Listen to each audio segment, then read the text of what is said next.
सीम सुजनस्तोम नमित इक्षुप्रेम नाम भक्ता रामने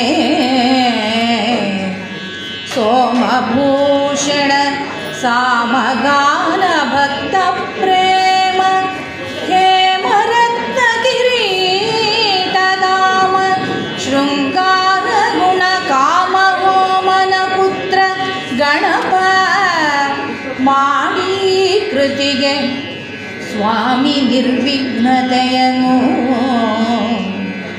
ರೂಢಿಸಿದ ಶಾರದಾಂಬಿಕೆ ಎನ್ನ ಜಿಹ್ವೆಯೊಳಗಾಡೆ ನಲಿ ನಲಿದು ಕುಣಿದಾಡೆ ಭಕ್ತನಿಗ ಅಭಯ ನೀಡೆ ನಿನಗಿನ್ನಾರು ಜೋಡೆ ಕಮಲ ಜನರಸಿ ನೋಡೆ ಕೃಪೆಯೂಡೆ ಕೂಡೆ ಬೇಡುವೆನು ನಿನ್ನ ಸಿರಿಚರಣ ಪ್ರಸಾದದೊಳಗೀಡಿರಿದ ಗಮನ ಸಂಪಿಗೆ ಜಾಜಿಗಳನ್ನು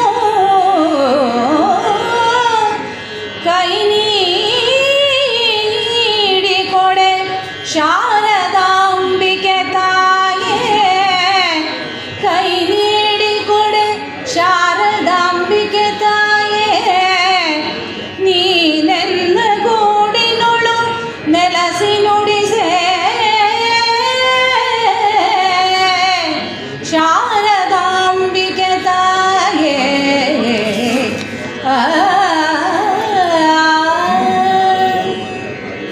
ಎಲ್ಲರಿಗೂ ನಮಸ್ಕಾರ. ನಿರ್ವಿಘ್ನದಾಯಕನಾದಂತಹ ಮಹಾಗಣಪತಿಗೆ ನಮಸ್ಕರಿಸುತ್ತಾ, ವಾಗ್ದೇವತೆಯಾದಂತಹ ಶಾರದೆಗೆ ವಂದಿಸುತ್ತಾ,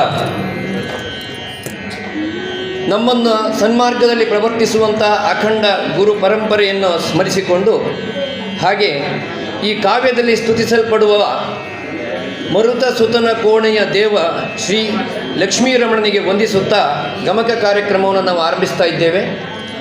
ನಮ್ಮ ಜಿಲ್ಲೆಯ ಹೆಮ್ಮೆಯ ಕವಿ ಪರಮದೇವ ರಚಿಸಿರುವಂತಹ ಈ ತುರಂಗ ಭಾರತದಿಂದ ಗರುಡನ ಹುಟ್ಟು ಎನ್ನುವಂಥ ಕಥಾನಕವನ್ನು ನಾವೀಗ ಪ್ರಸ್ತುತಪಡಿಸ್ತಾ ಇದ್ದೇವೆ.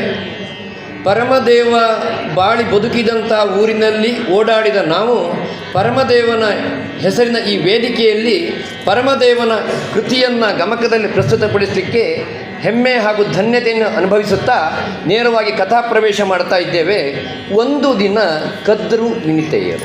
ಒಂದು ದಿನ ಕದ್ರು ವಿನತೆಯರು ಗಂಗಾ ತೀರಕ್ಕೆಂದು ಬಂದಲ್ಲಿ ತುಂಬುತ್ತಿರಲು ಜಲವ ನಲವಿಂದಲೇ ಉಚ್ಚೈಶ್ರವ ತುರಂಗ ಮೇಯುತ್ತಿರಲು ಕಂಡರಿವರಿ ಕರ್ತರು ಸಿಂಧು ಮದನದಲುದಿಸಿದಿ ಕುದುರೆ ತಾಜ ಬೆಳ್ಪೆಂದೆನಲು ವಿನತೆ ಕದ್ರುವು ಕೇಳ್ದು ಬಿಳುಪಿನೊಳಗೊಂದು ಕಪ್ಪಿದೆ ಗೆಣಲು ವಿನತೆ ಉಚ್ಚೈಶ್ರವಕ್ಕೆ ಕಪ್ಪುಂಟೆ ಉಚ್ಚೈಶ್ರವಕ್ಕೆ ಕಪ್ಪುಂಟೆ ಪೂಸಿ ಪೂಸಿ ಎಂದಳು. ಸೃಷ್ಟಿಯ ಆರಂಭದಲ್ಲಿ ದಕ್ಷ ಪ್ರಜಾಪತಿಯ 13 ಮಂದಿ ಹೆಣ್ಣು ಮಕ್ಕಳನ್ನು ಕಶ್ಯಪರು ವಿವಾಹವಾಗ್ತಾರೆ. ಅದರಲ್ಲಿ ದಿತಿ ಅದಿತಿಯರ ಹಾಗೆ ಕದ್ರು ವಿನತೆಯರು ಕೂಡ ಸಹೋದರಿಯರು. ಇದೊಂದು ಸ್ವಾರಸ್ಯ ಅಂತಂದರೆ, ಕದ್ರು ವಿನತೆಯರು ಸಂದರ್ಭದಲ್ಲಿ ಸಹೋದರಿಯರಾಗಿಯೂ ಸಂದರ್ಭದಲ್ಲಿ ಸವತಿಯರಾಗಿಯೂ ಕಾಣಿಸಿಕೊಳ್ತಾ ಹೋಗ್ತಾರೆ ಕಥೆಯಲ್ಲಿ. ಇಂದಿನ ಕಥಾರಂಭಕ್ಕೆ ಒಂದು ವಾಕ್ಯ ಮೊದಲು ಬೇರೆ ಬೇರೆ ಕಾರಣಕ್ಕಾಗಿ ಭಿನ್ನಾಭಿಪ್ರಾಯ ಬಂದರೂ ಸಹ ಮತ್ತೆ ಒಡ ಹುಟ್ಟಿದರು ಮತ್ಸರಂಗಳನ್ನು ತೋರದೆ ಒಂದೇ ಮತದಿಂದ ಇದ್ದರು ಅಂತ ಕವಿ ಪರಮದೇವ ಹೇಳಿದ್ದಾರೆ. ಹೀಗಿರುವಂಥ ಕದ್ರು ವಿನತೆಯರು ಒಂದು ದಿವಸ ಗಂಗಾ ತೀರದಲ್ಲಿ ಸಂಚಾರ ಮಾಡ್ತಾಯಿದ್ರು. ಅಲ್ಲಿ ಉಚ್ಚೈಶ್ರವಸ್ಸು ಎನ್ನುವಂಥ ಕುದುರೆ ನಿಂತಿದ್ದನ್ನು ನೋಡಿದರು. ಉಚ್ಚೈಶ್ರವಸ್ಸು ಅಂತ ಹೇಳಿದರೆ ಸಿಂಧು ಮಥನದಲ್ಲಿ ಉದಿಸಿದಿ ಕುದುರೆ ಎಲ್ಲರಿಗೂ ಗೊತ್ತು. ಆ ಕುದುರೆನೇ ನೋಡಿದಾಗ ಇವರಿಬ್ಬರಲ್ಲಿ ಕುತೂಹಲ ಉಂಟಾಯಿತು.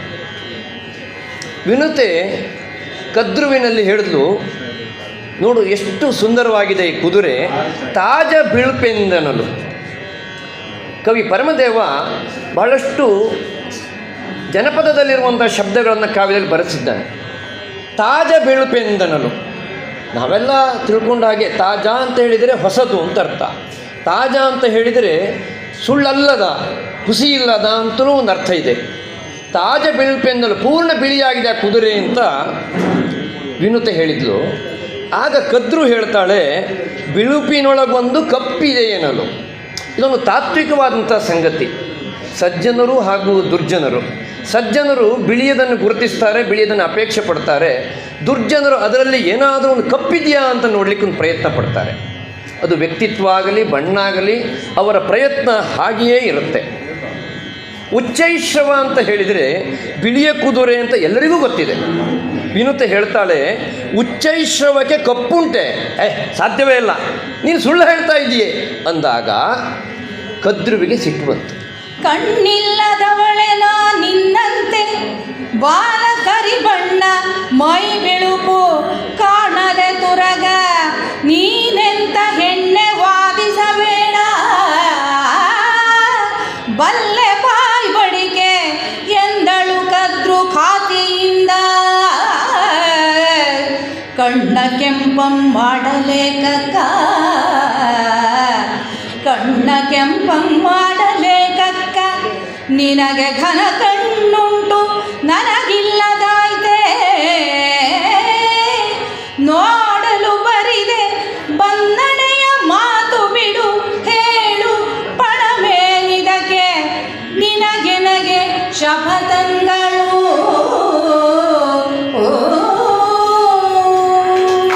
ಉಚ್ಚೈಶ್ರವಕ್ಕೆ ಕಪ್ಪುಂಟೆ ಪುಸಿ, ನೀ ಸುಳ್ಳು ಹೇಳ್ತಾ ಇದ್ದಿ ಅಂತ ವಿನುತೆ ಹೇಳಿದಾಗ ಕದ್ರು ಜಗಳಕ್ಕೆ ನಿಂತುಬಿಟ್ರು. ನಾವು ನೋಡ್ತೇವೆ, ಪ್ರಯೋಜನವೇ ಇಲ್ಲದೆ ಇರುವಂಥ ವಿಷಯಕ್ಕೆ ಎಲ್ಲೆಲ್ಲಿಯೋ ಜಗಳ ಆರಂಭ ಆಗಿ ಮತ್ತೆಲ್ಲಿಗೋ ಹೋಗಿ ತಲುಪಿಬಿಡುತ್ತೆ. ಉಚ್ಚೈಶ್ರವಸದ ಬಣ್ಣ ಅಂತ ಹೇಳೋದು ಪ್ರಖ್ಯಾತವಾಗಿದೆ. ಆದರೆ ಕದ್ರುವಿಗೊಂದು ಛಲ. ಕಣ್ಣಿಲ್ಲದವಳೆ ನಾನು ನಿನ್ನಂತೆ, ನನಗೇನು ಕಣ್ಣು ಕಾಣಿಸೋದಿಲ್ಲ ಅಂತ ಮಾಡ್ಕೊಂಡೆ, ನಿನಗೆ ಕಣ್ಣು ಕಾಣಿಸೋದಿಲ್ಲ, ಅದ್ರಲ್ಲಿ ಕಪ್ಪಿದೆ, ನಿನಗೆ ಕಾಣಿಸೋದಿಲ್ಲ. ಬಾಲ ಕರಿಬಣ್ಣ ಮೈ ಬಿಳುಪು, ಅದರ ಮೈ ಬಿಳಿಯಾಗಿದೆ, ಬಾಲ ಕಪ್ಪಾಗಿದೆ, ನಿನಗೆ ಕಣ್ಣು ಕಾಣಿಸೋದಿಲ್ವೇ, ಕಾಣದೆ ತುರಗ ನೀನೆಂತ ಹೆಣ್ಣೆ ವಾದಿಸಬೇಡ. ಎರಡು ಜನ ಹೆಂಗಸರು ಹೀಗೆ ಜಗಳಕ್ಕೆ ನಿಂತರೆ ನೋಡಿ, ಆ ಉಚ್ಚೈಶ್ರವಸ ಅಚಗಾಯ್ತು. ಈಗ ನಿನಗೆ ಕಣ್ಣು ಕಾಣಿಸೋದಿಲ್ಲ, ನಿನಗೆ ಮಾತಾಡ್ಲಿಕ್ಕೆ ಬರೋದಿಲ್ಲ, ನಿನ್ನ ತಿಳುವಳಿಕೆ ಕಡಿಮೆ ಎಲ್ಲಿಗೆ ಬಂತು ಅಂತ ಮಾತು ಈಚೆಗೆ ಜಾರಿ ಬಿಡ್ತು. ಹೆಣ್ಣೆ ವಾದಿಸಬೇಡ, ಬಲ್ಲೆ ಬಾಯಿ ಬಡಿಕೆ ಎಂದಳು ಕದ್ರು ಖಾತಿಯಿಂದ. ಸಿಟ್ಟು ಬಂದ್ಬಿಡ್ತು. ಆಗ ವಿನುತೆ ವಿಧೇಯತೆಯಿಂದ ಹೇಳ್ತಾಳೆ, ಕಣ್ಣ ಕೆಂಪಂ ಮಾಡಲೇಕಕ್ಕ, ಯಾಕೆ ನೀನು ಸಿಟ್ಟು ಮಾಡ್ತಾ ಇದ್ದಿ, ಕಣ್ಣು ಕೆಂಪು ಮಾಡ್ತಾ ಇದ್ದಿ? ಹಾಗಾದರೆ ನಿನಗೆ ಘನ ಕಣ್ಣುಂಟು ನನಗಿಲ್ಲದಾಯ್ತೆ, ನೋಡಲು ಬರಿದೆ, ನನಗೇನು ಕಣ್ಣು ಕಾಣಿಸೋದಿಲ್ಲ, ನಿನಗೆ ಮಾತ್ರ ಕಾಣಿಸ್ತಾ ಇದೆ ಅಂತ ಹೇಳ್ತಾ ಇದೆಯಲ್ಲ. ಬನ್ನಣೆಯ ಮಾತು ಬಿಡು, ಈ ರೀತಿ ಜಗಳ ಮಾಡೋದು, ಇಂಥ ವಿಸ್ತಾರವಾದಂಥ ಮಾತುಗಳೆಲ್ಲ ಬೇಡ. ನಾನು ಹೇಳ್ತೇನೆ, ದೃಢವಾಗಿಯೂ ಉಚ್ಚೈಶ್ರವಸ ಸಂಪೂರ್ಣ ಬಿಳಿಯದಾಗಿದೆ ಅಂತ. ಏನು ಹೇಳ್ತೀನಿ ನೀನು? ಏನಾದರೂ ಪಣ ಇದೆಯಾ? ಇದ್ರೆ ಹೇಳು, ನಿನಗೆನಗೆ ಶಪಥಗಳು ಇದ್ರೆ ಮಾತಾಡು ಅಂತ ವಿನುತೆ ಕದ್ರುವನ್ನು ಆಹ್ವಾನಿಸಲು. ಯಾಕೆಂದರೆ ಅವಳಿಗೆ ಸತ್ಯ ಗೊತ್ತಿದೆ. ಯಾರಿಗೆ ಸತ್ಯ ಗೊತ್ತಿದೆಯೋ ಅವರ ಧ್ವನಿಯಲ್ಲಿ ಆತ್ಮವಿಶ್ವಾಸ ಇರುತ್ತೆ. ಆದ್ದರಿಂದನೇ ದೃಢಪೂರ್ವಕವಾಗಿ ವಿನುತೆ ಹೇಳಿದ್ಲು, ನಾನು ಹೇಳ್ತೇನೆ ಉಚ್ಚೈಶ್ರವಸ್ಸು ಪೂರ್ಣ ಬಿಳಿ ಅಲ್ಲ, ಕಪ್ಪಿದೆ ಅಂತ ನೀನು ವಾದ ಮಾಡೋದಾದರೆ ಶಪಥ ಇದ್ದರೆ, ಪಣ ಇದ್ದರೆ ಹೇಳು ಅಂತ ಹೇಳಿದ್ಲು. ಏನೇನಲು ಕದ್ರು ನುಡಿದಳು, ಅಶ್ವದ ಬಾಲ ಮತ್ತೇನು ಬಿಳಿದಾಗಿದ್ದಡೆ, ಆಳಹೆನು ನಿನಗೆ ಕೇಳಾನು, ತುರಗದ ಬಾಲ ಕಪ್ಪಾದಡೆ, ತುರಗದ ಬಾಲ ಕಪ್ಪಾದಳೆ, ಅಬಲೆಯಾಳಾಗೆನಗೆ ನೀನೆಂದಳು. ಜಾಣೆ ನೋಡಲ್ಪಡಲು ಬಾರೆನಲು ಕದ್ರುವು, ಜಾಣೆ ನೋಡಲ್ಪಡಲು ಬಾರೆನಲು ಕದ್ರುವು, ಈಗೇನು ನೋಡ್ಪೆವು ನಾಳೆ ಬಾರೆನಲು, ಸತ್ಯದಿಂ ಮಾನಿನಿಯರ್ ಆಡಿ ಸರಿದರು, ಮಾನಿನಿಯರ್ ಆಡಿ ಸರಿದರು. ತಮ್ಮನಿಳಯಕ್ಕೆ ಆ ಕದ್ರು ಚಿಂತೆಯಿಂದ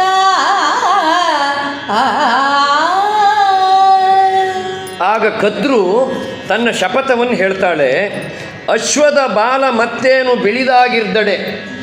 ನಾನು ಹೇಳಿದ್ದು ಅಶ್ವದ ಬಾಲ ಕಪ್ಪು ಅಂತ, ನೀನು ಹೇಳುವಾಗೆ ಅಶ್ವದ ಬಾಲ ಬಿಳಿದಾಗಿರ್ದಡೆ ಆಳಹೇನು ನಿನಗೆ ನಾನು ಸೇವಕಿಯಾಗಿರ್ತೇನೆ, ನಿನ್ನ ದಾಸ್ಯವನ್ನು ಮಾಡ್ತೇನೆ. ತುರಗದ ಬಾಲ ಕಪ್ಪಾದಡೆ ಆಳಾಗೆನಗೆ ನೀನೆಂದಳು. ಇಷ್ಟೇ ಸರಿ, ಪಂಥವನ್ನು ಆಡಿ ಆಯಿತು. ಈಗ ಪರೀಕ್ಷೆ ಮಾಡಬೇಕು. ಜಾಣೆ ನೋಡಲ್ಪಡಲು ಬಾರೆನಲು, ಇವನತೆ ಕರೆದ್ಲು, ಬಾ ಹೋಗಿ ನೋಡ್ಕೊಂಬಂದು ಮಾಡೋಣ ಅಂತ ಹೇಳಿದರೆ ಕದ್ರು ಹೇಳ್ತಾಳೆ, ಈಗೇನು ನೋಡ್ಬೇವೋ, ಈಗ ನೋಡೋದು ಬೇಡ, ನಾಳೆ ಬಾರೆನಲ್ ಸತ್ಯದಿಂ, ನಾಳೆ ಬೆಳಿಗ್ಗೆ ನೋಡೋಣ. ಕ್ಷಣಾರ್ಧದಲ್ಲಿ ಸತ್ಯ ಗೋಚರ ಆಗ್ಬಿಡ್ತಿತ್ತು. ಆದರೆ ಕದ್ರುವಿಗೂ ಭವಿಷ್ಯ ಒಳಗೆ ಗೊತ್ತಿದೆ. ಆದರೆ ವಿನುತ ಹೇಳಿಬಿಟ್ಟಿದ್ದಾಳಲ್ಲ ಬಾಲ ಬಿಳಿ ಅಂತ, ಅದಕ್ಕಾಗಿ ಅವಳು ಕಪ್ಪು ಅಂತ ಹೇಳೋದು. ಹಾಗಾಗಿ ಅವಳು ಆ ಕ್ಷಣದಲ್ಲಿಯೇ ಪರೀಕ್ಷೆ ಮಾಡಲಿಕ್ಕೆ ಮುಂದಾಗಲೇ ಇಲ್ಲ. ನಾಳೆ ಬೆಳಿಗ್ಗೆ ಪರೀಕ್ಷೆ ಮಾಡೋಣ, ಈಗೇನು ಅವಸರ ಅಂತ ಹೇಳಿ, ಸರಿ ವಿನುತೆಗೇನೋ ಹೇಗಿದ್ದರೂ ಕುದುರೆಯ ಬಾಲ ಬಿಳಿಯೇ, ಇವತ್ತು ಸಂಜೆ ನೋಡಿದ್ರೇನು ನಾಳೆ ಬೆಳಿಗ್ಗೆ ನೋಡಿದ್ರೇನೋ ಕುದುರೆಯ ಬಾಲ ಬಿಳಿಯೇ ತಾನೆ, ಸರಿ ನಾಳೆ ಬೆಳಿಗ್ಗೆ ನೋಡೋಣ ಅಂತ ಹೇಳಿ ಮಾನಿನಿಯರಾಡಿ ಸರಿದರು ತಮ್ಮನಿಳೆಯಕ್ಕೆ. ವಿನುತೆ ಮನೆಗೆ ಬಂದರೂ ಸುಖ ಸಂತೋಷದಿಂದಲೇ ಇದ್ದಾಳೆ, ಯಾಕೆಂದರೆ ಅವಳು ಸತ್ಯ ಏನು ಅಂತ ಗೊತ್ತೇ, ಸತ್ಯದ ಪರವಾಗಿದ್ದಾಳೆ. ಆದರೆ ಕದ್ರು ಮಾತಾಡೋದು ಆಡ್ಬಿಟ್ಟಿದ್ದಾಳೆ, ಪಂಥ ಮಾಡೋದು ಮಾಡಿಬಿಟ್ಟಿದ್ದಾಳೆ. ಮನೆಗೆ ಬಂದವಳು ಮುಸುಕು ಹಾಕಿ ಮಲಗಿದ್ಲು. ಆ ಕದ್ರುವಿನ ಮಕ್ಕಳು ಅಂತ ಹೇಳಿದ್ರೆ ಸಾವಿರಾರು ಸರ್ಪಗಳು ಬಂದು ಕೇಳಿದ್ವು, ಅಮ್ಮ ಯಾಕೆ ಮುಸುಕೊದ್ದು ಮಲಗಿದ್ದಿ, ಏನಾಯಿತು ನಿನಗೆ, ಏನು ದುಗುಡ ಅಂತ ಕೇಳಿದಾಗ ಇವಳು ಹೇಳಿದ್ಲು, ಹೀಗೊಂದು ಪಂಥ ಮಾಡಿ ಬಂದ್ಬಿಟ್ಟಿದ್ದೇನೆ, ನಾಳೆ ಬೆಳಗಾದರೆ ನನಗೆ ಕಷ್ಟ ಇದೆ, ಸತ್ಯಸ್ಥಿತಿ ಹೀಗಿದೆ, ಆದರೆ ಪಂಥ ಮಾಡೋದು ಮಾಡಿಬಿಟ್ಟಿದ್ದೀನಿ. ಯಾಕೆ ಅಂತ ಕೇಳಿದರೆ, ಛಲವಿಡಿದು ಸವತಿಯೋಳು ಆಡಿದೆನು ಶಪಥಮಂ. ಸವತಿ ಅಲ್ವೇ, ಅವಳು ಹೇಳಿದ್ದಕ್ಕೆ ವಿರುದ್ಧವಾಗಿ ಆಡಬೇಕು, ಮತ್ತು ಆಡಿದ್ದನ್ನು ದಕ್ಕಿಸಿಕೊಳ್ಬೇಕು. ಆ ಛಲ ಬೇರೆ ಇದ್ಬಿಟ್ಟಿದೆ ಅವಳಿಗೆ. ಹಾಗಾಗಿ ಅವಳು ಆ ಮಕ್ಕಳಿಗೆ ಹೇಳಿದ್ಲು, ನೀವೆಲ್ಲ ಸುಮ್ಮನೆ ಕತೆ ಕೇಳ್ತೀರಿ ನನ್ನ ಹತ್ರ, ಹಲವು ಮಾತಿನ್ನೇನು, ಮಕ್ಕಳು ನಾ ಪಡೆದುದಕ್ಕೆ ಏನು ಫಲವೆಂದಳು. ಇಷ್ಟು ಕಷ್ಟದಲ್ಲಿ ನಾನು ಇದ್ದೀನಿ, ಒದ್ದಾಡ್ತಾ ಇದ್ದೀನಿ, ನಿಮ್ಮಂಥ ಸಾವಿರಾರು ಮಕ್ಕಳಿದ್ದೀರಿ, ನಿಮ್ಮಂಥ ಮಕ್ಕಳಿದ್ದು ಏನು ಪ್ರಯೋಜನ ಅಂತ ಕೇಳಿದಾಗ ಮಕ್ಕಳು ಹೇಳಿದರು, ಅಮ್ಮ ನಾವಿದ್ದೀವಿ ನಿಮ್ಮ ಕಷ್ಟಕ್ಕೆ, ಏನಾಗಬೇಕು ನಮ್ಮಿಂದ ಅಂತ ನೀನು ಹೇಳು ಅಂದಾಗ ಕದ್ರು ಹೇಳ್ತಾಳೆ, ಕೇಳಿರೈ ಮಕ್ಕಳಿರ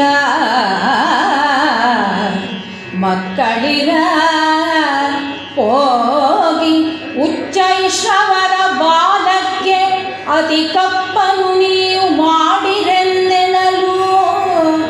ಬಾಲಕರು ಕೋಪನ ಧರಿಸಿ ಅನ್ಯಾಯಗಳ ಕೇಳಬಹುದೇ, ಪಾಪಂಗಳ ಕೇಳಲಾರೆವು ತಾಯೇ, ಕೇಳಲಾರೆವು ತಾಯೇ, ಸಾಗರನ್ಯಾಯವು ಹೇಳಲಾರೆವು ಇಂಥದುಂಟೆ, ಉಚ್ಚೈಶ್ರವಂ ಢಾಳವಲ್ಲದೆ, ಉಚ್ಚೈಶ್ರವಂ ಢಾಳವಲ್ಲದೆ ನಾವು ಕಪ್ಪು ಮಾಡಲ್ಕೆ ಯಮಗೆ ಸಾಗದು ಎಂದರ ಕುವರರು. ಆಗ ಕದ್ರು ತನ್ನ ಮಕ್ಕಳಿಗೆ ಹೇಳಿದರು, ಮಕ್ಕಳಾಗಿ ನೀವು ತಾಯಿಗೆ ಸಹಾಯ ಮಾಡಬೇಕು ಅಂತ ಮನಸ್ಸುಳ್ಳವರಾದರೆ ಉಚ್ಚೈಶ್ರವದ ಬಾಲವನ್ನು ಕಪ್ಪಾಗಿ ಮಾಡಿ ತೋರಿಸಿ ನನಗೆ. ಮಕ್ಕಳಿಗೆ ಸಿಟ್ಟು ಬಂತು, ಅಮ್ಮ ನೀನು ಏನು ಹೇಳ್ತಾ ಇದ್ದಿ, ಉಚ್ಚೈಶ್ರವಂ ಢಾಳವಲ್ಲದೆ, ಶುದ್ಧ ಬಿಳಿ ಉಚ್ಚೈಶ್ರವ, ಅದನ್ನು ಕಪ್ಪು ಮಾಡಲಿಕ್ಕೆ ಅಂತ ನಮ್ಮಿಂದ ಸಾಧ್ಯ ಆಗದೆ ಇರುವಂಥ ಕೆಲಸ ಅದು. ಈ ರೀತಿಯಾದಂಥ ಅನ್ಯಾಯಗಳನ್ನು ಹೇಳಬಹುದೇ, ನೀವು ಇಂಥದ್ದನ್ನೆಲ್ಲ ಮಾಡುವಂಥ ತಾಯಿಯಾಗಿ ಮಕ್ಕಳಿಗೆ ಸನ್ಮಾರ್ಗವನ್ನು ತೋರಿಸಬೇಕು, ಒಳ್ಳೆಯದನ್ನು ಆಡಬೇಕು, ಒಳ್ಳೆಯದನ್ನು ಮಾಡಿ ಹೇಳಬೇಕು, ಬಿಟ್ಟರೆ ಈ ರೀತಿಯಾದಂಥ ಅನ್ಯಾಯವನ್ನೆಲ್ಲ ನೀನು ಮಾಡಿ ಅಂತ ಹೇಳಿದರೆ, ಅಮ್ಮ ಇದನ್ನು ನಾವು ಮಾಡುವವರಲ್ಲ, ಇದು ತಪ್ಪು, ಇಂಥ ತಪ್ಪನ್ನು ತಾಯಿಯಾಗಿ ನೀನು ನಮಗೆ ಹೇಳ್ಕೊಡ್ಬಾರ್ದು, ಇದು ಪ್ರಪಂಚಕ್ಕೆ ವಿರುದ್ಧ, ಸೃಷ್ಟಿಯ ನಿಯಮಕ್ಕೆ ವಿರುದ್ಧ, ಇಂಥ ಅನ್ಯಾಯವನ್ನು ನಾವು ಮಾಡೋದಿಲ್ಲ ಅಂತ ಒಂದಷ್ಟು ಸರ್ಪಗಳು ಹೇಳಿದವು. ಆಗ ಕದ್ರುವಿಗೆ ಸಿಟ್ಟು ಬಂದ್ಬಿಡ್ತು. ಸಿಟ್ಟಾಗಿ ಕೋಪಮನ್ ಧರಿಸುತ್ತ ಇವರಿಗೆ ಕದ್ರು ಕೊಟ್ಟಳಾಗಣೆ ಶಾಪಮನ್.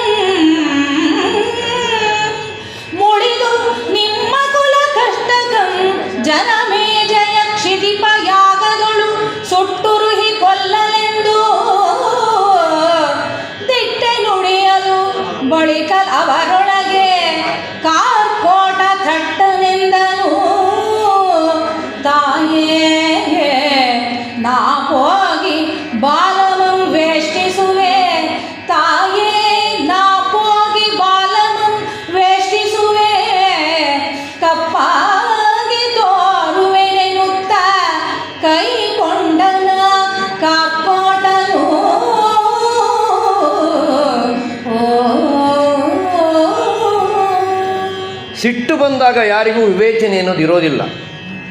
ಕದ್ರುವಿಗೆ ತನ್ನ ಮಾತನ್ನು ಮಕ್ಕಳು ಕೇಳಲಿಲ್ಲ ಅಂತ ಸಿಟ್ಟು ಬಂತು, ಅವಳು ಶಾಪವನ್ನು ಕೊಟ್ಬಿಟ್ರು ಮಕ್ಕಳಿಗೆ. ತನ್ನ ಮಕ್ಕಳಿಗೆ ತಾನು ಒಳ್ಳೆಯದನ್ನು ಬಯಸಬೇಕು, ಹಾರೈಸಬೇಕು ಅನ್ನುವ ವಿವೇಚನೆಯೇ ಬರಲಿಲ್ಲ ಅವಳಿಗೆ. ಕೋಪ ಬಂದಾಗ ಕದ್ರು ತನ್ನ ಮಕ್ಕಳಿಗೆ ಕೊಟ್ಟ ಶಾಪವೇನು?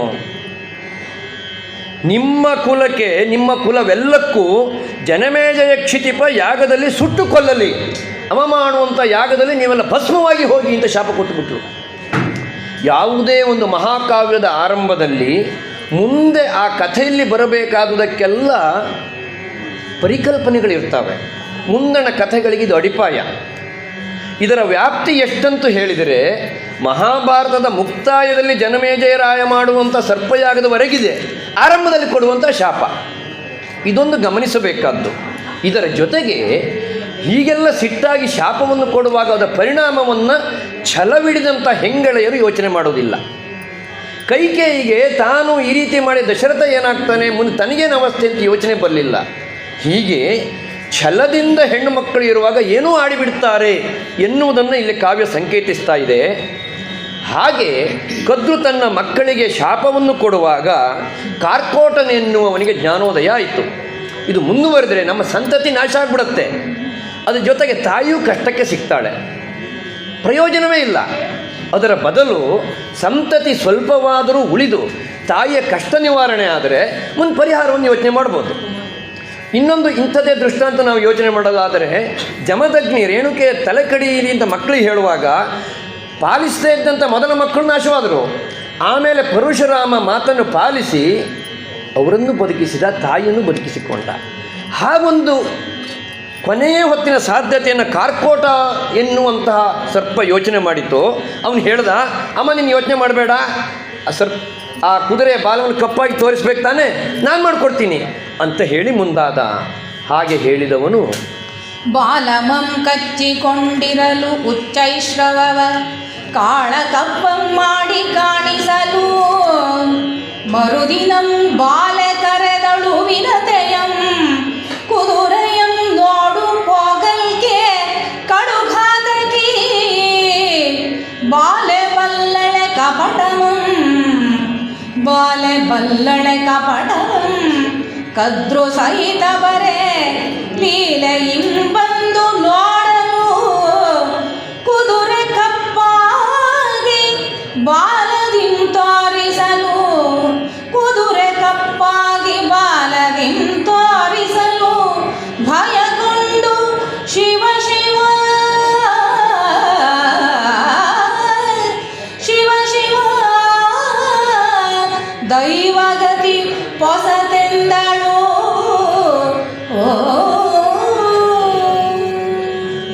ತಾಯಿಯಲ್ಲಿ ಆಡಿದ ಮಾತಿನ ಪ್ರಕಾರವಾಗಿ ಕಾರ್ಕೋಟ ಬಂದು ಬಾಲವನ್ನು ಕಚ್ಚಿಕೊಂಡಿರಲು ಆ ಬಾಲವನ್ನು ಸುತ್ಕೊಂಡ್ಬಿಟ್ಟಿದ್ದಾನೆ. ಉಚ್ಚೈಶ್ರವಸ ಬಾಲವೆನ್ನುವುದು ಕಪ್ಪಾಗಿ ಕಾಣ್ತಾ ಇದೆ. ಮರುದಿವಸ ಬೆಳಿಗ್ಗೆ ಕದ್ರು ವಿನತೆಯನ್ನು ಕರೆದು, ಬಾ ಕುದುರೆ ನೋಡ್ಕೊಂಬರೋಣ, ಬಾಲ ಹೇಗಿದೆ ನಾನು ತೋರಿಸ್ತೇನೆ ಅಂತ ಹೇಳಿ ಕರೆದಳು. ಯಾರು ಕದ್ರು ಅಂತ ಹೇಳಿದರೆ ಕಡು ಘಾತಕಿ. ಇಷ್ಟನ್ನು ವ್ಯವಸ್ಥೆ ಮಾಡಿಸಿ ಮಗನಿಂದ ಈಗ ಏನೂ ಗೊತ್ತಾಗದಿದ್ದವಳಾಗಿ ಕರಿತಾ ಇದ್ದಾಳೆ, ಬಾಲ ನೋಡ್ಕೊಂಬರೋಣ ಅಂತ ಹೇಳಿ. ಬಾಲೆ ಬಲ್ಲಳೆ ಕಪಟಮಂ, ವಿನುತೆಗೆ ಅನ್ಯಾಯ ಕಪಟ ಮೋಸ ವಂಚನೆ ಏನಾದರೂ ಗೊತ್ತಿದೆಯೇ? ಪಾಪ ಅವಳು ಅಮಾಯಕಳಾಗಿ ಕದ್ರುವಿನ ಜೊತೆ ಹೋದ್ಲು. ಹೋಗಿ ನೋಡ್ತಾರೆ, ಕುದುರೆ ಕಪ್ಪಾಗಿ ಬಾಲದಿಂ ತೋರಿಸಲು, ಕುದುರೆಯ ಬಾಲ ಕಪ್ಪಾಗಿ ಕಾಣ್ತಾ ಇದೆ. ಆಗ ಭಯಗೊಂಡು ವಿನುತೆ ಉದ್ಗರಿಸಿದಳು, ಶಿವ ಶಿವ ಹೊಸತೆಂದಳು. ಯಾಕೆಂದರೆ ಪ್ರಪಂಚದಲ್ಲಿ ಎಲ್ಲರಿಗೂ ಗೊತ್ತಿರೋ ಹಾಗೆ ಪೂರ್ಣ ಶುಭ್ರ, ಪೂರ್ಣ ಬಿಳಿ ಉಚ್ಚೈಶ್ರವ, ಬಾಲ ಕಪ್ಪಾಗಿ ಕಾಣ್ತಾ ಇದೆ ಅಂತಂದರೆ ಹೊಸತೆಂದಳು. ಇದರ ಜೊತೆಗೆ ಪರಮದೇವ ಹೇಳೋದು ದೈವಗತಿ ಹೊಸತೆಂದಳು. ದೈವಗತಿಯು ಹೊಸತು. ಯಾರು ಸತ್ಯವನ್ನು ಬಲ್ಲವರೋ, ಯಾರು ಸತ್ಯದ ಪರ ನಿಲ್ತಾ ಇದ್ದಾರೋ ಅವರಿಗೆ ಇವತ್ತು ಸೋಲಾಗ್ತಾ ಇದೆಯಲ್ಲ, ದೈವಗತಿ ಇದೆಯೋ ಹೊಸತೆಂದಳು. ಹಾಗೆ ಅವಳಿಗೆ ಯೋಚನೆ ಬಂತು, ಯಾಕೆ ಹೀಗಾಯಿತು? ಮುನ್ನ ಮಾಡಿದ ಪಾಪ ಕರ್ಮದಿಂ ಕೆಲಸವಾಯ್ತಿನ್ನೆನುತ, ಮುನ್ನ ಮಾಡಿದ ಪಾಪ ಕರ್ಮದಿಂ ಕೆಲಸವಾಯ್ತಿನ್ನೆನುತ, ದಾಸ್ಯಮಂ ಕೈಕೊಂಡು ಕದ್ರು ನುಡಿಯನ್ನು ಮೀರದೆ ಪಾದಮಂ ತೊಳಸಿ ತುಳಸಿ ಕೊಡಹಿ ಮಂಡೆಯ ಕಟ್ಟಿ ಹೂ ಮುಡಿಸುತ್ತ ಗಂಧಗತಕದ ನುಡಿಗಳಂ ಕೇಳ್ದು ಸೈರಿಸುತ್ತ ಗಂಧಗತಕದ ನುಡಿಗಳಂ ಕೇಳ್ದು ಸೈರಿಸುತ್ತ ಬೆನ್ನ ಕೊಲೆಗಿತ್ತು ತಾಳುತ್ತ ಸವತಿಯ ಸೇವೆಯನ್ನು ಮಾಡುತ್ತಿದ್ದಳು ಒಲವಿನಲಿ ಕದ್ರುಗೆ ಸವತಿಯ ಸೇವೆಯನ್ನು ಮಾಡುತ್ತಿದ್ದಳು ಒಲವಿನಲಿ ವಿನತೆ ದಿನ ದಿನಚರಿಯೋಳು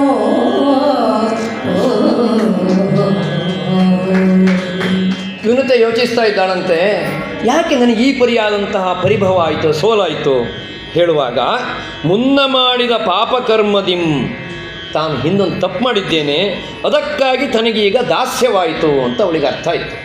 ಯಾವುದದು ಪಾಪ ಅಂತ ಕೇಳಿದರೆ, ಕದ್ರುವಿಗೆ 1000 ಸರ್ಪಗಳು ಮಕ್ಕಳು, ವಿನತೆಗೆ ಮಕ್ಕಳಾಗುವಂತೆ ಕಶ್ಯಪರು ಅನುಗ್ರಹಿಸಿದಾಗ ಅವಳು 2 ಮೊಟ್ಟೆಗಳನ್ನು ಇಟ್ಟಿದ್ಲು. ಈ ಕಡೆಯಲ್ಲಿ ಕದ್ರುವಿಗೆ ಆ ಮಕ್ಕಳೆಲ್ಲ ಹುಟ್ಟಿ ಹರಿದಾಡ್ತಾ ಇದ್ದಾವೆ ಹಾವುಗಳು. ವಿನತೆಗೆ ತನಗಿನ್ನು ಮೊಟ್ಟೆಗಳು ಒಡೆಯಲಿಲ್ಲ, ತಾನಿನ್ನೂ ಮಕ್ಕಳನ್ನು ಕಾಣಲಿಲ್ಲ ಅನ್ನೋ ಚಿಂತೆ ಆಯಿತು. ಅವಸರದಿಂದ ಒಂದು ಮೊಟ್ಟೆಯನ್ನು ಒಡೆದು ಬಿಟ್ಲವಳು. ಆಗ ಪೂರ್ಣ ಬೆಳವಣಿಗೆ ಆಗದೇ ಇರುವಂಥ ಅರುಣ ಹುಟ್ಟಿ ಬಂದ.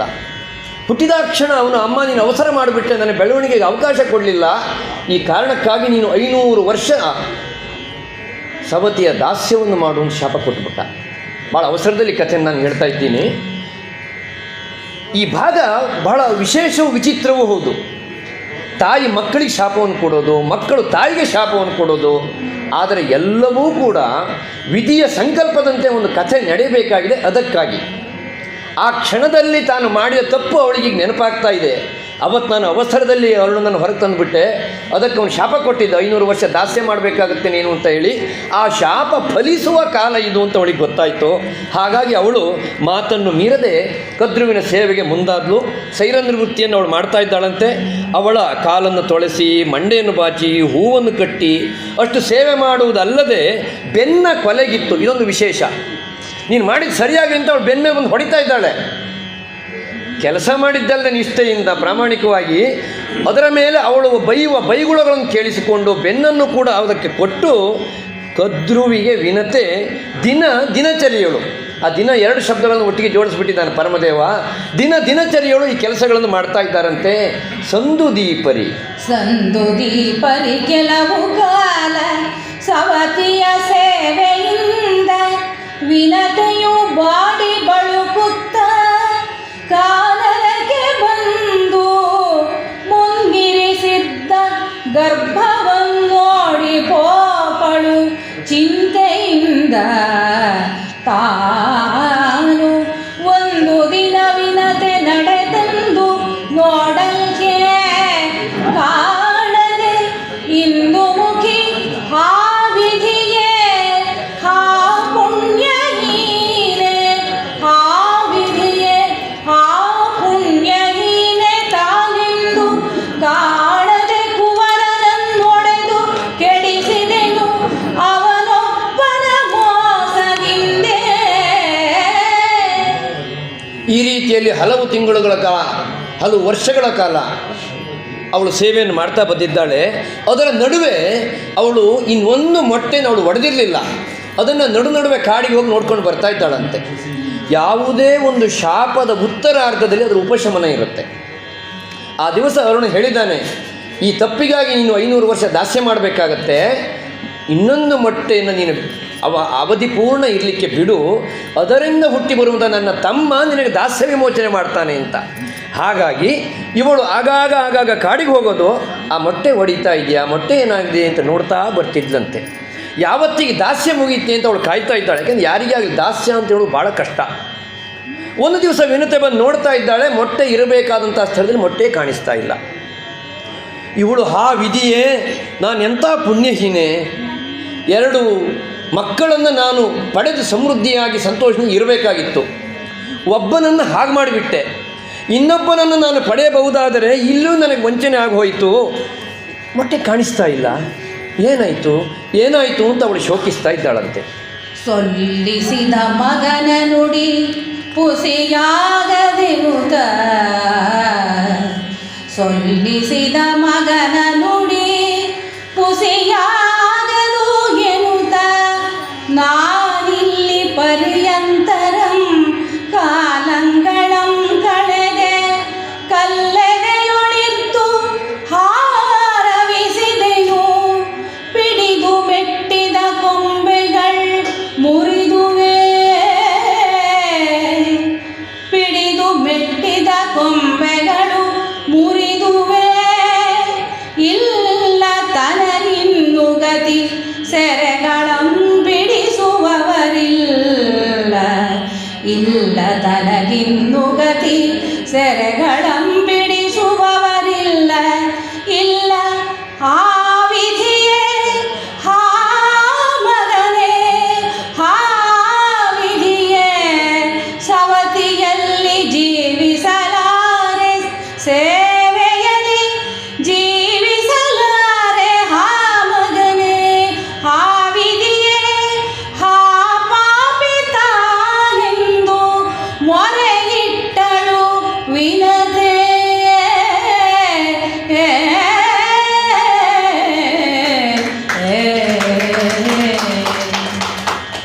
ವಿನತೆ ಶೋಕಿಸ್ತಾ ಇದ್ದಾಳಂತೆ. ಇಲ್ಲಿಯ ತನಕ ನನ್ನ ಎದೆಯನ್ನು ಗಟ್ಟಿ ಮಾಡಿಕೊಂಡು ಎದೆಯನ್ನು ಕಲ್ಲಾಗಿಸಿಕೊಂಡು ತಾನು ಕಾಲವನ್ನು ಕಳೆದೆ. ಯಾಕೆಂದರೆ ಸೊಲ್ಲಿಸಿದ ಮಗನ ನುಡಿ ಪುಸಿಯಾಗದೆನ್ನುತ್ತ. ಆ ದಿವಸ ಅರುಣ ಹೇಳಿದ್ದ, ಇನ್ನೊಂದು ಮೊಟ್ಟೆಯಲ್ಲಿ ಹುಟ್ಟಿ ಬರುವ ನನ್ನ ತಮ್ಮ ನಿನ್ನ ದಾಸ್ಯವನ್ನು ನಿನ್ನ ಕಷ್ಟವನ್ನು ಪರಿಹಾರ ಮಾಡ್ತಾನೆ ಅಂತ. ಆ ಮಾತು ಹುಸಿಯಾಗುವುದಿಲ್ಲ ಅಂತ ಭಾವಿಸಿಕೊಂಡು ಇವತ್ತು ಬರ್ತಾನೆ ನಾಳೆ ಬರ್ತಾನೆ ಆ ಮೊಟ್ಟೆಯಿಂದ ನನಗೆ ಮಗ ಬರ್ತಾನೆ ಅಂತ ಕಾಯ್ತಾ ಕುಳಿತುಕೊಂಡಿದ್ದೆ. ಈಗ ಆ ಮೊಟ್ಟೆಯೂ ನನಗೆ ಕಾಣಿಸೋದಿಲ್ಲವಾದ ಮೇಲೆ ಆ ವಿಧಿಯೇ ಇನ್ನು ನನಗೆ ದಾಸ್ಯದಿಂದ ವಿಮೋಚನೆ ಹೇಗೆ? ಸೆರೆಯನ್ನು ಬಿಡಿಸುವವರು ಯಾರು? ಹಾಗಂತ ಬದುಕಲಿಕ್ಕೂ ಉಪಾಯ ಇಲ್ಲ. ಸವತಿಯಲ್ಲಿ ಜೀವಿಸಲಾರೆ. ಈ ಸಂದರ್ಭದಲ್ಲಿ ಪರಮದೇವ ಅಪರೂಪಕ್ಕೆ ಒಂದು ಅದ್ಭುತವಾದ ಉದಾಹರಣೆಯನ್ನು ಕೊಡ್ತಾನೆ. ಮಲೆನಾಡಿನ ಪರಿಸರದವನು, ಮರ ಹತ್ತಿದ ಅಭ್ಯಾಸ ಪರಮದೇವನಿಗೂ ಉಂಟು. ಸಾಮಾನ್ಯವಾಗಿ ಮರವನ್ನು ಹತ್ತಿದವರು ಒಂದು ಕೊಂಬೆಯ ಮೇಲೆ ನಿಂತ್ಕೊಂಡಿರ್ತಾರೆ, ಆಧಾರಕ್ಕೆ ಇನ್ನೊಂದು ಕೊಂಬೆಯನ್ನು ಹಿಡ್ಕೊಂಡಿರ್ತಾರೆ. ಎರಡೂ ಬಹಳ ಮುಖ್ಯ. ಅದರ ಜೊತೆಗೆ ಯಾವುದಾದ್ರೂ ಒಂದಾದರೂ ಗಟ್ಟಿ ಇರಬೇಕು. ಹಿಡ್ಕೊಂಡ ರೆಂಬೆಯಾದರೂ ಗಟ್ಟಿ ಇರಬೇಕು, ಇಲ್ಲ ಮರ ಹತ್ತಿದ ರೆಂಬೆಯಾದರೂ ಗಟ್ಟಿ ಇರಬೇಕು. ಈಗ ತನ್ನ ಸ್ಥಿತಿ ಏನಾಗಿದೆ ಅಂತ ಕೇಳಿದರೆ, ಪಿಡಿದು ಮೆಟ್ಟಿದ ಕೊಂಬೆಗಳು ಮುರಿದುವೆ, ನನ್ನ ಪಾಲಿಗೆ ಎರಡೂ ಇಲ್ಲವಾಯಿತೆ ಅಂತ ಹೇಳಿ ಶೋಕಿಸ್ತಾ ಮೂರ್ಛೆ ತಪ್ಪಿ ಪೊಡವೆಯಲ್ಲಿ ಬಿದ್ದಳು. ಪೊಡವಿಗಂಬಿದ್ದು ಹಮ್ಮೈಸಿದಳು, ಪೊಡವಿಗಂಬಿದ್ದು ಹಮ್ಮೈಸಿದಳು, ಕಂಬನಿಯ ಕಡಲೊಳಗೆ ಮುಳುಗಿ ದುಃಖಿಸುತ್ತಿರಲು, ಗಗನದಿಂ ಪೊಡೆದ ದುಂದುಭಿ ಇದೇನೆಂದೆನುತ ನೋಡಿದಳು, ಮುಂದುಗಡೆ ಪ್ರಜ್ವಲಿಸುವ ಕಡು ಬೆಳಗು ಇದೇನೆಂದು ನೋಡಲು, ಇದೇನೆಂದು ನೋಡಲು ಕುಮಾರನಂ ಮಡದಿ ಕಂಡಳು, ಕಂಡಳು ಮಡದಿ ಕುಮಾರನಂ ಕಂಡಳು, ಕಂಗಳಂ ಮುಚ್ಚಿ ಕಣ್ಣೆವೆಯ ಒಡೆಯಲಾರದಿರಲ್ಗೆ, ಕಣ್ಣೆವೆಯಂ ಮುಚ್ಚಿ ಕಂಗಳಂ ಮುಚ್ಚಿ ಕಣ್ಣೆವೆಯ ಒಡೆಯಲಾರದಿರಲ್ಗೆ, ವಿಹಗೇಂದ್ರ ತನುರಶ್ಮಿಯಂ ತವಿಸುತ್ತ, ವಿಹಗೇಂದ್ರ ತನುರಶ್ಮಿಯಂ ತವಿಸುತ್ತ ಅಡಿಗೆರಗಿದನು, ವಿಹಗೇಂದ್ರ ತನುರಶ್ಮಿಯಂ ತವಿಸುತ್ತ ಅಡಿಗೆರಗಿದನು.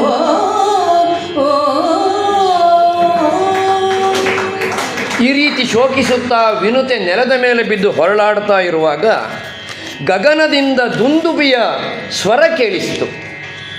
ಯಾಕೆಂದರೆ ವಿಶೇಷವಾದಂಥ ಸಂದರ್ಭಗಳಲ್ಲಿ ಪಂಚಾಶ್ಚರ್ಯಗಳು ಅಂತ ಈ ಪೃಥ್ವಿ ಹಾಗೂ ಗಗನದ ನಡುವೆ ಮೂಡುತ್ತವೆ. ದೇವದುಂದುಬಿಗಳು ಮೊಳಗುವುದು, ಪುಷ್ಪವೃಷ್ಟಿ ಆಗೋದು, ಇಂಥದ್ದನ್ನೆಲ್ಲ ಪಂಚಾಶ್ಚರ್ಯಗಳು ಅಂತ ಹೇಳ್ತಾರೆ. ಇವಳಿಗೆ ಆಶ್ಚರ್ಯ ಆಯಿತು, ಇದೇನಿದು, ತಾನು ಶೋಕಿಸ್ತಾ ಇದ್ದೇನೆ, ಈ ಕಡೆಯಲ್ಲಿ ದೇವದುಂದುಬಿ ಮೊಳಗ್ತಾ ಇದೆ, ಪ್ರಪಂಚಕ್ಕೆ ಯಾವುದೋ ಒಂದು ಮಂಗಳವಾಗ್ತಾ ಇದೆ ಅಂತ ಹೇಳಿ ಅವಳು ನೋಡ್ತಾ ಇರುವಾಗ ಅವಳ ಮುಂದೆ ಪ್ರಜ್ವಲಿಸುವಂತಹ ಒಂದು ತೇಜೋಪುಂಜ ಕಾಣಿಸಿಕೊಳ್ತು. ನೋಡುವಾಗ ಅದು ಒಂದು ಕುಮಾರನ ರೂಪವಾಗಿ ಕಂಡಿತು ಅವಳಿಗೆ. ಇವಳಿಗೆ ತನ್ನ ಮಗ ಅಂತ ಗೊತ್ತಿಲ್ಲ, ಒಂದು ತೇಜೋಪುಂಜ. ಆದರೆ ಪರಮದೇವ ಹೇಳೋದು ಸೂಕ್ತವಾದಂಥ ಸಂದರ್ಭದಿಂದ ಶಬ್ದದಿಂದ, ನೋಡಲ್ ಕುಮಾರನಂ ಕಂಡಳು. ಹಾಗಂತ ಕಣ್ಬಿಟ್ಟುಕೊಂಡು ನೋಡಲಿಕ್ಕೆ ಆಗ್ತಾ ಇಲ್ಲ. ಯಾಕೆಂದರೆ ತೇಜೋಪುಂಜ ಎತ್ತರದಲ್ಲಿ ದೂರದಲ್ಲಿರುವಾಗ ಕಾಣಿಸ್ತಾ ಇತ್ತು, ಸಮೀಪಕ್ಕೆ ಬಂದಾಗ ಕಣ್ಣೆಮೆಯ ಒಡೆಯಲಾರದಿರಲ್ಕೆ ಕಣ್ಬಿಟ್ಟು ನೋಡಲಿಕ್ಕೆ ಸಾಧ್ಯವಾಗ್ತಾ ಇಲ್ಲ ಅವಳಿಗೆ. ಈ ಸ್ಥಳಕ್ಕೆ ಬಂದು ಇಷ್ಟು ದಿವಸ ಮೊಟ್ಟೆ ಹೊಡಿಲಿಲ್ಲ ಅಂತ ನೋಡ್ತಾ ಇದ್ಲು. ಈಗ ಬಂದ ಬೆಳಕಿನಲ್ಲಿ ಅವಳಿಗೆ ತನ್ನ ಕಣ್ಣನ್ನು ಹೊಡಿಲಿಕ್ಕೆ ಆಗ್ತಾ ಇಲ್ಲ. ಆಗ ಅವನಿಗೆ ಗೊತ್ತಾಯಿತು, ಯಾಕೆಂದರೆ ಅವನು ಸಾಮಾನ್ಯನಲ್ಲ, ಅವನು ವಿಹಗೇಂದ್ರ. ಅವನು ಇವಳಿಗೆ ಕಷ್ಟವಾಗ್ತಾ ಇದೆ, ಕಣ್ಮುಚ್ಕೊಂಡ್ಬಿಟ್ಟಿದ್ದಾಳೆ ಅಂತ ಹೇಳಿ ತನ್ನ ಆ ತೇಜಸ್ಸನ್ನು ಸ್ವಲ್ಪ ತಣಿಸಿಕೊಂಡು ಕೆಳಗಿಳಿದು ಬಂದವನೇ ಇವಳ ಚರಣಕ್ಕೆ ನಮಸ್ಕಾರ ಮಾಡಿದ. ಚರಣಕಂ ತಲೆವಾಗಿ ಬೆಸಸೆನಲು, ಚರಣಕಂ ತಲೆವಾಗಿ ಬೆಸಸೆನಲು, ನಡಿದಾಕ್ಷಿ ಥರ ಥರನೆ ನಡುಗಿ ನೀನಾರೆನಗೆ ಹೇಳು ವಿಸ್ತರಿಸೆನಗೆ, ನಿನ್ನ ಪೆತ್ತವರಾರು ಹರಿಹರ ಬ್ರಹ್ಮರೊಳಗೆ ಆರೆಂಬುದ ಕರುಣಿಸೆನಗೆ ಕರುಣಿಸೆನಗೆ ಎಂದೆನಲು ತಾಯೇ, ನಿನ್ನುದರದಿಂ ಪೊರೆದಾತ ತಾಯೇ, ನಿನ್ನುದರದಿಂ ಪೊರೆದಾತ ಕೇಳು ಕಮಲ ಸಂಭವಂ ವಿಷ್ಣು ಶಂಕರರೊಳಗೆ ತಾನಲ್ಲ, ನಿನ್ನಾತ್ಮ ಸಂಭವಂ ತಾಯೇ, ನಿನ್ನಾತ್ಮ ಸಂಭವಂ ತಾಯೇ, ಶಂಕೆ ಬೇಡ ತಾಯೇ, ನಾನಿನ್ನಾತ್ಮ ಸಂಭವಂ ಶಂಕೆ ಬೇಡೆಂದನು.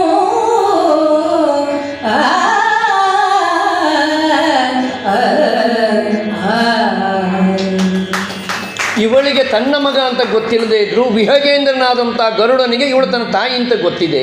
ಹಾಗಾಗಿ ತನ್ನ ತೇಜಸ್ಸನ್ನು ಕುಂದಿಸಿಕೊಂಡು ಅವಳ ಸಮ್ಮುಖಕ್ಕೆ ಬಂದವನೇ ಸಾಷ್ಟಾಂಗ ನಮಸ್ಕಾರ ಮಾಡಿಬಿಟ್ಟ. ಇವಳು ಥರಥರನೆ ನಡುಗಿಬಿಟ್ಲು.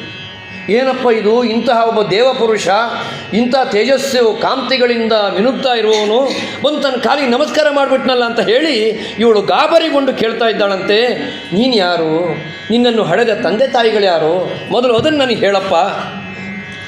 ಹರಿಹರ ಬ್ರಹ್ಮರೊಳಗೆ ಆರೆಂಬುದನು, ನಿನ್ನ ಪೆತ್ತವರಾರು, ನೀನು ಯಾರ ಮಗ, ನಿನ್ನ ತೇಜಸ್ಸನ್ನು ನೋಡಿದರೆ ದೇವಪುರುಷನ ಹಾಗೆ ಕಾಣ್ತಿ, ಅದರಲ್ಲಿಯೂ ಸಾಮಾನ್ಯನಲ್ಲ, ಹರಿಹರ ಬ್ರಹ್ಮರೊಳಗೆ ಯಾರೆಂಬುದನ್ನು ನೀನು ನನಗೆ ಹೇಳು ಅಂತ ಕೇಳಿದಾಗ ಅವನು ವಿನೀತನಾಗಿ ಹೇಳ್ತಾನಂತೆ ಗರುಡ, ತಾಯೇ, ನಾನು ಬೇರೆ ಯಾರೂ ಅಲ್ಲ, ನಿನ್ನ ಉದರದಿಂ ಪೊರೆದಾತ, ನಿನ್ನ ಹೊಟ್ಟೆಯಿಂದ ಹುಟ್ಟಿ ಬಂದವನು ನಾನು. ನೀನು ಭಾವಿಸಿಕೊಂಡ ಹಾಗೆ ಕಮಲ ಸಂಭವಂ ವಿಷ್ಣು ಶಂಕರರೊಳಗೆ ತಾನಲ್ಲ, ಅವ್ರು ಯಾರು ನಾನಲ್ಲ, ನಿನ್ನ ಆತ್ಮ ಸಂಭವ, ನಿನ್ನ ಮಗ ಕಣಮ್ಮ ನಾನು ಅಂತ ಹೇಳಿ ಅವನು ತನ್ನನ್ನು ತಾನು ಪರಿಚಯಿಸಿಕೊಂಡಾಗ ಹಿಗ್ಗಿದಳು ವಿನತೆ. ಹಿಗ್ಗಿದಳು ಹರುಷಾಂಬುಪುರದಿ, ಹಿಗ್ಗಿದಳು ಹರುಷಾಂಬುಪುರದಿ, ಮಗನ ಕೈ ನೆಗ್ಗಿ ಬಿಗಿದಪ್ಪಿ ಪರಸಿದಳವಲೆ, ಸರ್ವರಿಗೆ ಬಗ್ಗದಿರು ಬಾಳು ಮೇಲ್ಗೈ ಎಣಿಸಿ, ಮಗನೇ ಮಗನೇ ಸರ್ವರಿಗೆ ಬಗ್ಗದಿರು ಬಾಳು ಮೇಲ್ಗೈ ಎಣಿಸಿ, ಸವತಿಗೆ ಸಿಕ್ಕಿ ತೊತ್ತಾದೆನು, ಸವತಿಗೆ ಸಿಕ್ಕಿ ತೊತ್ತಾದೆನು, ಜಗ್ಗಿದೆನು ಮಗನೇ ಮಗನೇ ಮಗನೇ ಮಗನೇ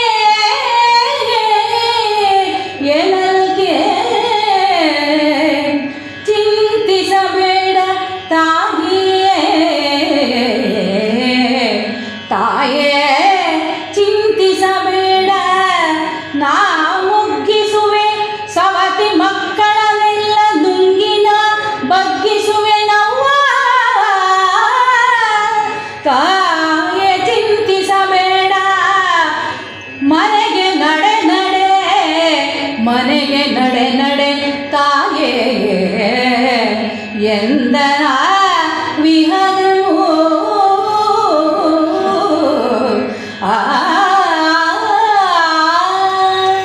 ಹಿಗ್ಗಿದಳು ಹರುಷಾಂಬು ಪೂರದಿಂ.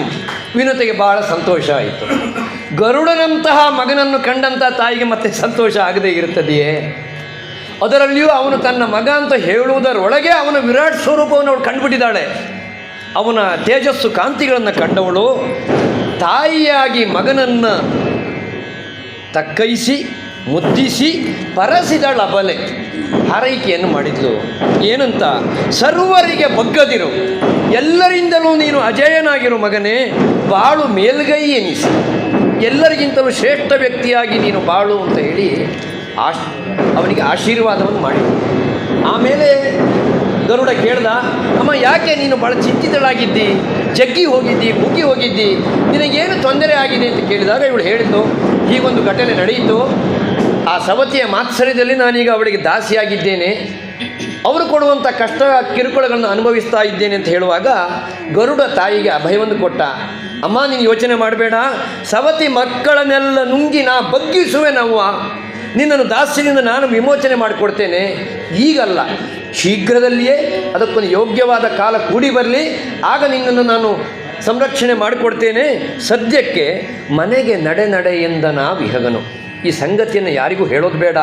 ಸಂದರ್ಭೋಚಿತವಾಗಿ ನಾನು ಯಾರು, ನೀನು ಯಾರು, ನನಗೆ ನಿನಗೆ ಏನು ಸಂಬಂಧ ಎನ್ನುವುದನ್ನು ಪ್ರಕಟಪಡಿಸಿ ನಿನ್ನನ್ನು ದಾಸ್ಯದಿಂದ ವಿಮೋಚನೆ ಮಾಡಿಕೊಡ್ತೇನೆ ಅಂತ ಹೇಳ್ದ ಎನ್ನುವಲ್ಲಿಗೆ ಗರುಡನ ಹುಟ್ಟು ಎನ್ನುವಂಥ ಕಥಾ ಸಂದರ್ಭವನ್ನು ನಾವು ಪೂರೈಸ್ತಾ ಇದ್ದೇವೆ. ಪರಮದೇವನ ವಿಶೇಷತೆಗಳಲ್ಲಿ ಒಂದಾದಂತಹ ಈ ಪರ್ವ, ಅದನ್ನು ಪರಮದೇವನ ವೇದಿಕೆಯಲ್ಲಿ ಈ ದಸರೆಯ ಶುಭ ಸಂದರ್ಭದಲ್ಲಿ, ಉತ್ಸವದಲ್ಲಿ ಪ್ರಸ್ತುತಪಡಿಸಲಿಕ್ಕೆ ನಮಗೆ ಅವಕಾಶ ಮಾಡಿಕೊಟ್ಟಿದ್ದಕ್ಕಾಗಿ ತಮಗೆ ಅನಂತಾನಂತ ಕೃತಜ್ಞತೆಗಳು. ಕರಿಯ ಕಬ್ಬಿನ ಕೋಲು ಡೊಂಕಾದರೇನು, ಕರಿಯ ಕಬ್ಬಿನ ಕೋಲು ಡೊಂಕಾದರೇನು, ಅದಂಕರದಿಂದ ಪಿಡಿದು ಬಾಯ್ದೆರೆ ಅದನ್ನು ಸೇವಿಸಲು ಸುರಿವರಸ ಪುಳಿಯಹುದೇ. ಪುಷ್ಪ ಡೊಂಕಾದರೆಯು ಪರಿಮಳವು ಕೆಡುವುದುಂಟೆ, ನೆರೆದ ಸಜ್ಜನರುಗಳು ಕೇಳಿದರೆ ಹೇಳಿದರೆ ಜರೆ ಮರಣ ದುಃಖ ಭವಸಾಗರವ ದಾಂಟಿಸುವ ಕರುಣದಲ್ಲಿ ಮರುತ ಸುತ ಕೋಣೆ ಲಕ್ಷ್ಮೀರಮಣ. ಕರುಣದಲ್ಲಿ ಮರುತ ಸುತ ಕೋಣೆ ಲಕ್ಷ್ಮೀರಮಣ, ಭೀಮನ ಕೋಣೆ ಲಕ್ಷ್ಮೀರಮಣ, ಜರೆ ಮರಣ ದುಃಖ ಭವಸಾಗರವ ದಾಂಟಿಸುವ ಪರದಿ ನಿಜ ಪದವಿತ್ತು. ಲಕ್ಷ್ಮೀ ರಮಣ ಮರುತ ಸುತ ಕೋ